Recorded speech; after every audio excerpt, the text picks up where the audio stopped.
Yo, what's up, guys? This is Gamerman from Gamerman Gunpla Studio, and today I have here Daban 6609, or the counterpart of this kit from Bandai is the Dual Assault Shroud Gundam from Gundam Seed. So let's open this box here and let's see what's inside. And shout out to DV Troops, DV Toy Hunter, and Team Kabuo. Thank you for adding me up in your team, and this video is for you. So we have here 6609, and yes, I bought it from the seller, which at first medyo nagdududa ako, pero I tried my luck to buy from his shop, and yes, he is legit, and yep, everything is good, everything is fine, everything is smooth. Thank you, seller.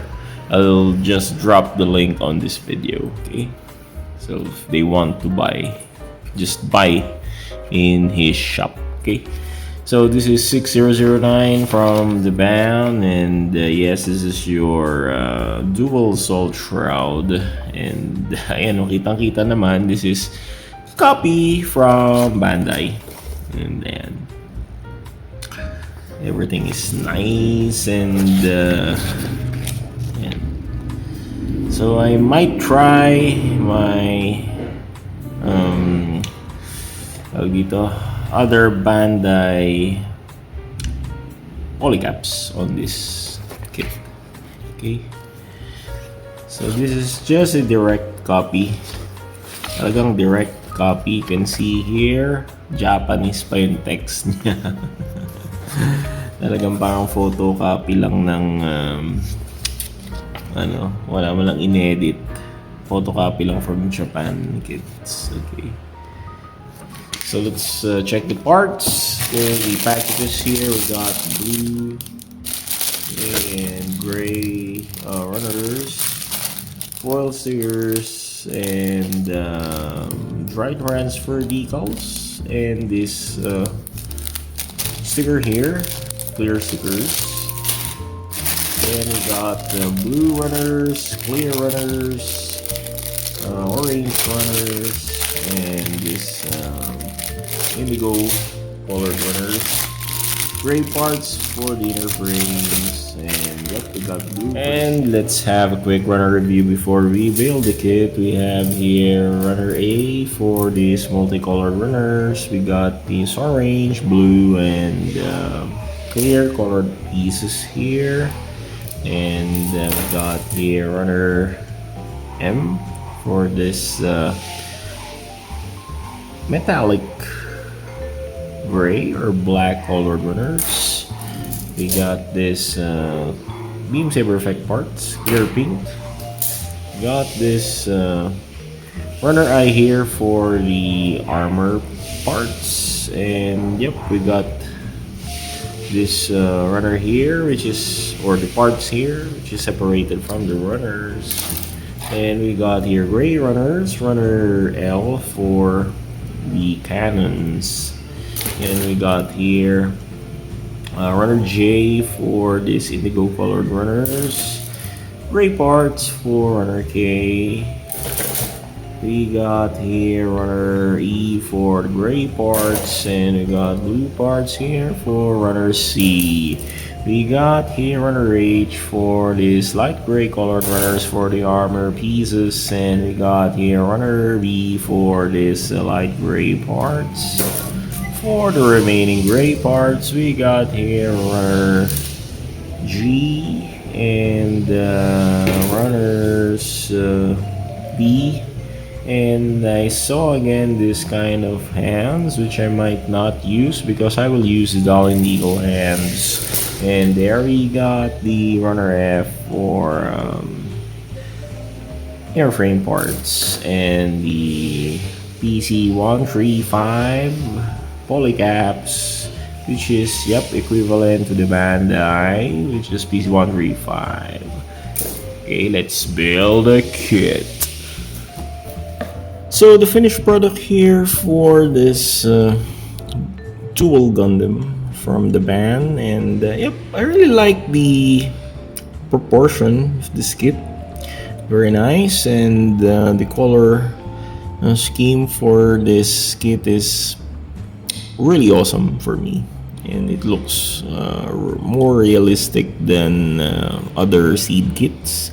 So this is one of my favorite seed kit model, second to the Buster Gundam, because these are the kits that is not that extravagant looking compared with the other seed kits that they have so many big backpacks and accessories.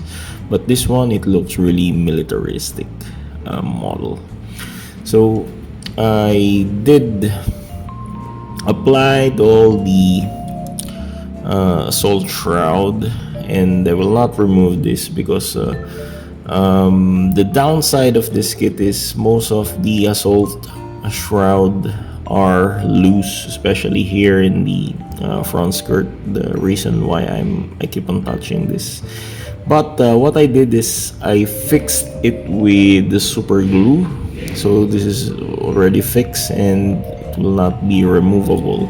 Also on this part here on the butt, I already put super glue.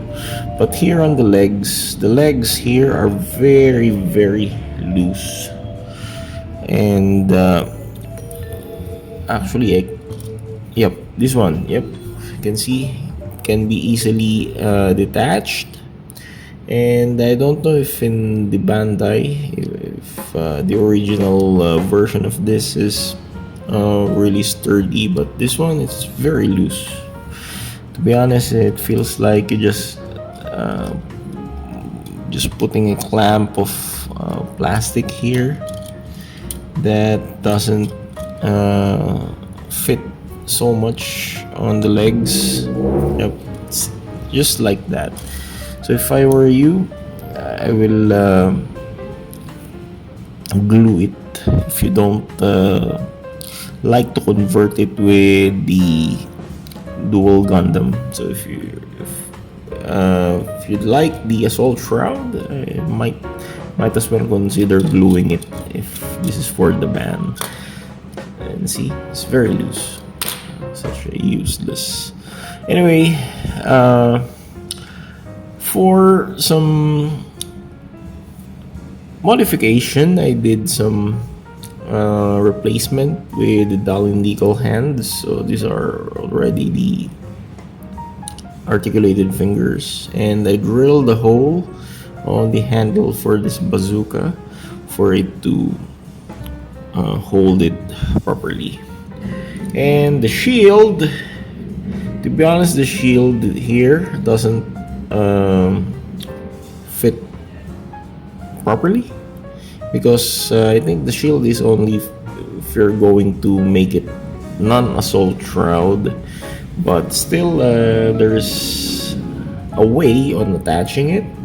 So what I did is like this, but we can do so by turning this like this and reapplying it again on the peg here. Okay, wait, like this. Yep. Oops. Okay, so the shield can be like this now. It's very nice for me. And also I did gluing on these parts here, so we cannot remove it anymore because this is glued. And this one I might put some super glue tightening way on this gun, because this is very loose actually. I don't like playing this, but it is very loose. And what I like here is the rocket launchers. We got here the peg or hatch. This is very nice. Yep, there's a hatch there, and you can see the yellow missiles there. Okay, and the bazooka. Okay, the bazooka is really nice here. Yep. Okay, so I don't have any intention to do the articulation here because I got a bad experience on building this. Most plastic here are loose and very tricky to move. I don't know if the copy is bad or the plastic is old, something like that. Anyway, the kit is beefy looking. I like the color of the kit. I like the design and the armaments. It looks really cool. It looks really militaristic, and it looks dual Gundam. It really looks like dual Gundam. The only bad side here is this armor for the legs, which is very loose, and I might just glue this after this video to make it secure and fixed. So I don't like turning it into the regular dual Gundam anymore. I'll just glue this shit. Okay, for size comparison, let's compare it with my other Daban kits we got here. The Daban Age 2 Double Bullet, and my favorite Red Zeta. Yes. So Dual Gundam is shorter than the other kits, and let's compare it with my all-time favorite Super Gundam, and this is also from the band. And yep, Dual Gundam Assault Shroud is smaller compared with the UC Century lines. So yep, the band is chamba chamba, meaning is you can have a chance to get a good copy or a chance to get a bullshit copy or not so good copy. Anyway, this Dual Gundam here that I got has the bad side, and unfortunately I all glued the armors because they are all loose except for the legs. But for now, after this, I will glue it all. So thank you so much for watching. Do I recommend this Daban Dual here? For me, this is a 50-50. So I don't recommend this kit. But if you're a very skilled builder, you can do so. But for a newbie or beginner builders, don't buy this shit. Okay, thank you so much. Goodbye, God bless, take care. Cameraman from Cameraman Gunpla Studio. Happy collecting.